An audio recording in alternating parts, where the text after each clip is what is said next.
عمران خان کے جو سپورٹرز ہیں وہ یہ کہتے ہیں اور بہت فخر سے کہتے ہیں کہ عمران خان نے انہیں ایک سیاسی شعور دیا ہے۔ تو 25 کروڑ کے ملک میں 24 کروڑ لوگوں کی قسمت کا فیصلہ وہ چند افراد کرتے ہیں جو پارلیمنٹ میں بیٹھے ہوتے ہیں، جن کو منتخب کیا جاتا ہے۔ میڈیا پہ بھی جو اینکرز اور جرنلسٹ ہیں وہ بھی شاید اسی طرح دو حصوں میں تقسیم ہے۔ ایک وہ ہیں جو کہتے ہیں کہ عمران خان جو ہے وہی اس کا ذمہ دار ہے، دوسرے جو لوگ ہیں وہ اسٹیبلشمنٹ کو اس کا مورد الزام ٹھہراتے ہیں۔ الیکشن کا ڈھونگ رچایا جاتا ہے اور لوگوں سے کہا جاتا ہے کہ آپ ووٹ دیں اور آپ کی رائے امپورٹنٹ ہے، اور جمہوری نظام ہوتا ہے وہاں پہ تو عام لوگ جو ہوتے ہیں ان کی رائے شامل ہوتی ہے، جو اہم فیصلے ہوتے ہیں، مطلب جو معیشت کے فیصلے ہوتے ہیں، جو بجٹ کے فیصلے ہوتے ہیں۔ کل 9 مئی تھا اور جیسا کہ آپ کو معلوم ہے میڈیا پہ ہر طرف اس کا ہی چرچا تھا، تو اس دن کیا ہوا تھا اس کو دہرانے سے کوئی فائدہ نہیں، سب کو معلوم ہے۔ لیکن اصل سوال یہ ہے کہ یہ سب کچھ ہوا کیوں تھا؟ اس میں اب جو لوگ ہیں یا رائے عامہ جس کو کہتے ہیں وہ دو حصوں میں تقسیم ہے۔ میرا خیال ہے کہ میڈیا پہ بھی جو اینکرز اور جرنلسٹ ہیں وہ بھی شاید اسی طرح دو حصوں میں تقسیم ہے۔ ایک وہ ہیں جو کہتے ہیں کہ عمران خان جو ہے وہی اس کا ذمہ دار ہے، اسی نے لوگوں کو مشتعل کیا تھا، اسی نے نوجوانوں کو استعمال کر کے ریاست پہ حملہ کرایا تھا، تو اس کو اس کی سزا ملنی چاہیے۔ دوسرے جو لوگ ہیں وہ اسٹیبلشمنٹ کو اس کا مورد الزام ٹھہراتے ہیں اور وہ سمجھتے ہیں، خاص طور سے جو پی ٹی آئی کے جو سپورٹرز ہیں انہوں نے تو پورا ایک کیمپین اسی کے حوالے سے بنایا ہے، اور وہ تو خیر جب سے وہ ووٹ آف نو کانفیڈنس ہوا اس وقت سے وہ لگے ہوئے ہیں اس کے پیچھے۔ میری رائے یہ ہے کہ ظاہر ہے کہ یہ واقعہ بہت ہی اہم تھا اور سنگین تھا، اور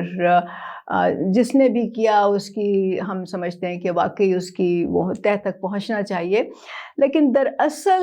پرابلم یہ ہے کہ یہ جو واقعہ ہے یہ اس ڈیپلی سیٹڈ ڈس فنکشنل جو ہمارا پولیٹیکل سسٹم ہے، مطلب جو ایک غیر فعال پولیٹیکل سسٹم ہے، یہ اس کی ایک نشانی ہے یا اس کی ایک علامت ہے۔ یہ وہ نظام ہے جس کے ذریعے اس ملک کی قسمت کے فیصلے ہوتے ہیں، جس سے اس ملک کی گورننس چلتی ہے۔ اس کو عرف عام میں آپ جمہوریت کہتے ہیں،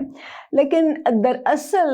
یہ جو نظام پاکستان میں رائج ہے اس کا اصل جو جمہوری نظام ہوتا ہے اس میں صرف ان کی ایک ہی قدر ہے جو مشترک ہے، اور وہ یہ ہے کہ گاہے بگاہے ایک الیکشن کا ڈھونگ رچایا جاتا ہے اور لوگوں سے کہا جاتا ہے کہ آپ ووٹ دیں اور آپ کی رائے امپورٹنٹ ہے، اور وغیرہ وغیرہ، اور اس کو کہا جاتا ہے کہ جی یہ عوامی مینڈیٹ اب مل گیا ہے ان کو جن کو منتخب کیا گیا۔ لیکن میرا خیال ہے کہ یہ بالکل جھوٹ ہے،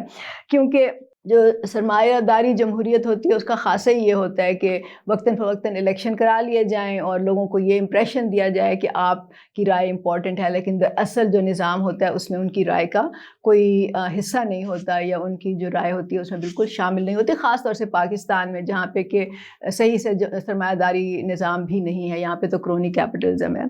جو اصل میں جمہوری نظام ہوتا ہے وہاں پہ تو عام لوگ جو ہوتے ہیں ان کی رائے شامل ہوتی ہے، جو اہم فیصلے ہوتے ہیں، مطلب جو معیشت کے فیصلے ہوتے ہیں، جو بجٹ کے فیصلے ہوتے ہیں، ٹیکس لگنا چاہیے نہیں لگنا چاہیے، کن چیزوں پہ لگنا چاہیے، تعلیم کا نظام کیسا ہو، صحت کی سہولیات کیسی ہو، یہ سب چیزیں جو ہوتی ہیں یہ عوام کی رائے اس میں اور ان کی آواز شامل ہوتی ہے۔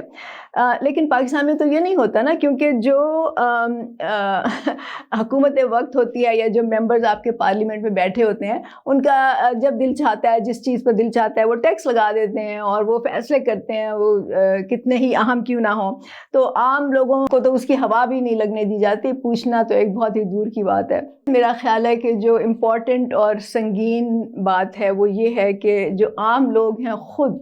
وہ بھی اس کا مطالبہ نہیں کرتے کہ ان کی رائے کو اس میں شامل ہونا چاہیے۔ مطلب انفرادی طور پہ تو لوگ بات کرتے ہیں، شور بھی مچاتے ہیں، سوشل میڈیا پہ کمپلینٹس بھی کرتے ہیں، لیکن اصل میں ہوتا یہ ہے کہ جو لوگ حکومت وقت کے سپورٹر ہوتے ہیں یا جو رولنگ پارٹی ہوتی ہے اس کے سپورٹرز ہوتے ہیں، وہ حکومت کے ہر اقدام کو، چاہے وہ ٹیکس لگا رہے ہیں، چاہے وہ مہنگائی کریں، چاہے وہ کچھ بھی کریں، اس کو یا تو وہ اچھا سمجھتے ہیں یا اس کی جسٹیفیکیشن دیتے ہیں، اور اس کے جو مخالفین ہوتے ہیں ان کو برا بھلا کہتے ہیں۔ آن دی ادر ہینڈ جو مخالف پارٹی کے یا اپوزیشن پارٹیوں کے جو سپورٹرز ہوتے ہیں یا ان کے لیڈرز کے جو سپورٹرز ہوتے ہیں وہ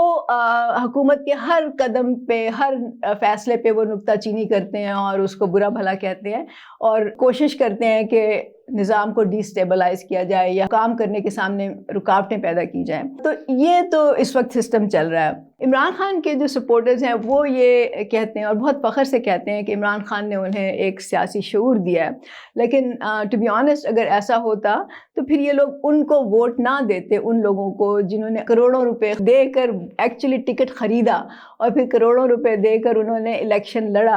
اور وہ ان خاندانوں سے تعلق رکھتے ہیں جو دہائیوں سے اپنے حلقوں میں الیکشن لڑتے آئے ہیں اور ان کو دراصل اپنے حلقے کا مالک سمجھا جاتا ہے. اور ان لوگوں کی زندگی عام لوگوں سے بالکل مختلف ہے. جو مسائل عام لوگوں کے ہیں وہ ان لوگوں کے نہیں ہیں, اور نہ ہی یہ جاننا چاہتے ہیں, نہ ہی یہ ان کو حل کرنا چاہتے ہیں. تو مسئلہ یہ ہے کہ عام لوگ جو ہیں وہ ان کو یہ نہیں ابھی تک میرا خیال ہے کہ ادراک نہیں ہے, یا وہ ابھی تک اس پہ یقین نہیں کرتے, یا ان کو سمجھ نہیں ہے کہ سیاسی طور پر منظم ہونا کتنا اہم ہے, اور منظم ہو کر اپنے جو مسائل ہیں ان پہ بات کرنا, ان ایشوز کو اٹھانا کتنا اہم ہے اور کتنا امپورٹنٹ ہے. ان کو معیشت کا نہیں پتہ, معیشت اور سیاست کے آپس کے تعلق کا نہیں پتہ, اور بہت سے لوگ ہیں وہ سیکھنا بھی نہیں چاہتے. تو 25 کروڑ کے ملک میں 24 کروڑ لوگوں کی قسمت کا فیصلہ وہ چند افراد کرتے ہیں جو پارلیمنٹ میں بیٹھے ہوتے ہیں, جن کو منتخب کیا جاتا ہے اور اس لولے لنگڑے جمہوری نظام کے تحت منتخب کیا جاتا ہے. تو اس طبقے کی یہ جو حکمرانی کرتا آ رہا ہے, جو کہ ارب خرب پتی لوگ ہیں, ان کی کوشش یہ ہے کہ یہ جو لنگڑا لولا نظام ہے یہ اسی طرح کسی نہ کسی طرح چلتا رہے, برقرار رہے, تاکہ ان کی اس نظام پہ اجارہ داری قائم رہے, تاکہ جو فیصلے کرنے کا اختیار ہے وہ انہی کے ہاتھوں میں رہے. تو اصل میں ذمہ داری جو ہے وہ اب ان لوگوں پہ عائد ہوتی ہے جو 24 کروڑ ہیں, جن کے ہاتھ میں اس وقت کچھ اختیارات نہیں ہیں. اگر وہ سیاسی طور پر منظم نہیں ہوں گے, اگر ان کو یہ سمجھ نہیں آئے گی کہ کیا ہو رہا ہے ان کے ساتھ, تو مجھے I'm afraid کہ ہم اس طرح کے 9 مئی کے مزید واقعات دیکھیں گے, اور وقت کے ساتھ ساتھ ان واقعات کی جو نوعیت ہے وہ زیادہ سنگین ہوتی چلی جائے گی. تو اس کا اثر جو ہے, جو اس کے منفی اثرات ہیں, جو اس کا برا اثر ہے, وہ تو عام لوگوں کی زندگی پہ پڑے گا نا, کیونکہ جو رولنگ کلاس ہے, جو یہ ارب خرب پتی لوگ ہیں, ان کو تو کوئی پرابلم نہیں ہے. یہ تو جو ہی یہ ان کو خطرے کی بو بھی اگر یہ سونگھیں گے تو یہ اپنا جہاز جو کہتے ہیں نا شپ جمپ کر کے دوسرے شپ میں چلے جائیں گے, ان کو کوئی پرابلم نہیں ہے. تو یہ ہماری ذمہ داری ہے کہ ہم اس کو دیکھیں اور ہم سب دیکھیں کہ ملک کو کس طرح سے ٹھیک کرنا ہے, اس نظام کو کیسے ٹھیک کرنا ہے, تاکہ یہ نظام جو ہے ملک کے 25 کروڑ لوگوں کے لیے, سب کے لیے یہ کام کر سکے.